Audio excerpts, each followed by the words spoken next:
Le sujet de l'avortement. Cette décision a choqué de nombreuses personnes aux États-Unis, mais aussi ici.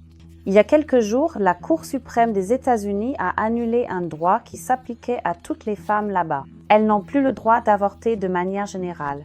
Dans certains États, les femmes ne peuvent même plus mettre fin à leur grossesse après un viol. C'est pourquoi de nombreuses femmes essaient de s'entraider activement dans ce qu'on appelle des forums de do-it-yourself ou de bricolage. Si je vous expliquais ici et maintenant en détail comment faire cela, je passerais de la poêle à frire à la casserole, ce qui serait une situation bien plus complexe. J'ai vu les soldats russes faire la queue les uns derrière les autres, l'un derrière l'autre. C'était pas du plaisir, c'était intentionnel. Humiliation, avilissement. Les enfants sont nés de ces situations.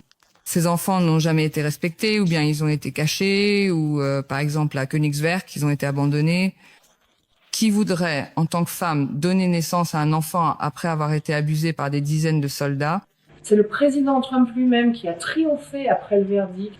C'était le jugement de Dieu. Mais il faudrait distinguer, avec justesse, entre Dieu et le bigot, entre prêcher l'eau et boire du vin.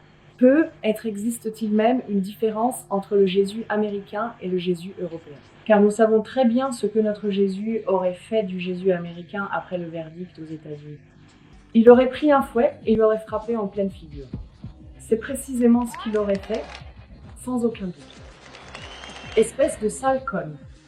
Le témoignage de cette femme pourrait être échangé avec celui de n'importe quelle guerre, de n'importe quel viol. Les viols sont aussi redevenus très en vogue dans ce pays. Les peines pour les auteurs sont généralement plus clémentes. Ils se sont bien intégrés, n'ont pas de casier judiciaire, la victime n'a pas dit non. Je pense que même la femme violée n'a pas dit « au suivant s'il vous plaît ». Pourquoi en est-il ainsi? Et qu'ont en commun les présidents, les juges et les violeurs? Personne ne les baisse plus, même pas leurs propres femmes. Selon les statistiques criminelles, la plupart des violeurs sont des pères de famille mariés. Ainsi, les violeurs deviennent des représentants bienvenus pour ceux qui ne baissent pas. Mais même si c'était le jugement de Dieu, il ne faut pas oublier qu'au commencement était la parole et qu'il existe la liberté de la presse. Dans le journal Ultra, vous trouverez un article détaillé sur le thème de l'avortement. Vous trouverez de nombreuses graines dans n'importe quel supermarché bien approvisionné. Les femmes qui ne souhaitent plus avoir d'enfants, parce qu'elles ne veulent plus non plus prendre la pilule, trouveront un article dans la rubrique « Bon à savoir » du journal. C'est un remède venant de Chine, ça coûte 2 $. Vous le prenez et ensuite vous avez avorté. Cela n'a pas d'effet secondaire, sauf que cela rend stérile. Vous n'avez alors plus besoin d'intervention chirurgicale. Mère Teresa a dit un jour « Il n'y a rien de pire au monde que de n'être pas désiré ». Et cette femme a vu la misère du monde.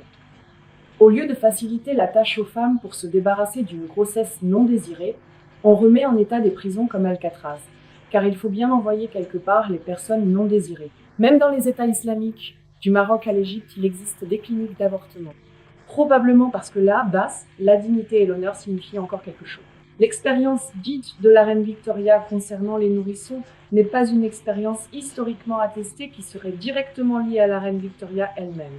Cette expérience visait à déterminer si l'être humain a besoin de plus que de la nourriture et des vêtements. De telles expériences ont cependant eu lieu dans l'histoire de l'humanité sur des orphelins. Les nourrissons étaient nourris et changés, mais ne recevaient aucune affection ni contact, et tous les nourrissons sont morts. Après la chute du mur de Berlin, des mères et des parents ont confié 50 enfants à l'orphelinat pour pouvoir commencer une nouvelle vie, voyager ou enfin aller faire du shopping. Même lorsque les parents ou les mères ont été retrouvés plus tard, ils ne voulaient pas récupérer leurs enfants. Ils ont avorté leurs enfants de leur vivant pour le commerce et la consommation. Ils errent maintenant dans leur vie comme des morts-nés vivants et se demandent toujours pourquoi. Steve sait où est sa mère. À Berlin-Ouest. Et maintenant, je suis tout seul. Elle ne reviendra jamais. Il n'est pas donné à chaque femme d'être mère, même si elle a l'organe sexuel. Et peut-être devrait-on vraiment venir au monde dans l'amour. Même si on ne peut pas les voir, on peut en tout cas les ressentir.